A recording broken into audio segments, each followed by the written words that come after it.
part de ça, c'est la merde. Donc désactivez-le. Cette display for performance, je pense que ça va plaire à des gens ici.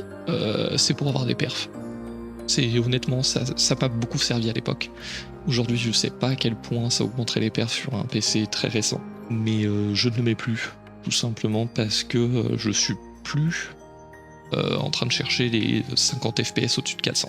Je joue en 120 maintenant avec un écran 144 juste parce que ça consomme moins d'électricité. Ça sert pas vraiment à quelque chose de monter au-dessus, sauf pour certains jeux comme Valorant ou CSGO, et au final je joue même plus vraiment à ces jeux. Donc c'est pour ça, mais cette display for performance, ça peut vous aider à vous pour gratter des FPS. Ça c'est sûr. Cette classique right-click menu, c'est sympa parce que quand on fait clic droit sur un fichier, on a le menu 10.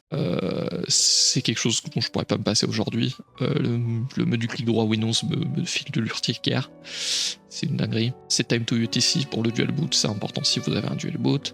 Remove all Microsoft Store Apps, il faut surtout pas le faire parce que sinon ça fout vraiment la merde. Si vous voulez installer un truc, c'est souvent le dawa. Remove Microsoft Edge, on peut le faire maintenant heureusement parce qu'il y a une époque on pouvait pas. Remove Home Gallery from Explorer, c'est purement personnel. C'est dans le menu à gauche, vous avez Home Gallery, vous pouvez le virer ou pas. Remove OneDrive, personne n'utilise OneDrive. Honnêtement. Block Razer Software Install si vous avez des trucs Razer. Et une fois que c'est fait, vous faites Run Twix. Et ça va tourner en haut, juste ici. Et vous pouvez aller faire autre chose en attendant. Ça, c'est des features. Je vous laisserai les regarder parce que c'est très personnel. Au final, tout ça, pareil. Pour Reset Windows Update, ça, c'est pour avoir accès au contrôle panel de base. Ça peut être sympa. Même si moi je l'ai juste dans ma barre des tâches. Ici, vous pouvez choisir 3 settings d'update différents. Personnellement, je conseille Security Settings. Parce que les updates de Microsoft, honnêtement, 3/4 du temps, ça pète quelque chose et c'est vraiment pas agréable. MicroWin, c'est une feature qu'il a mis dans WinUtils pour créer un ISO débloaté en fait. À la limite, personnellement, je suis pas fan du tout.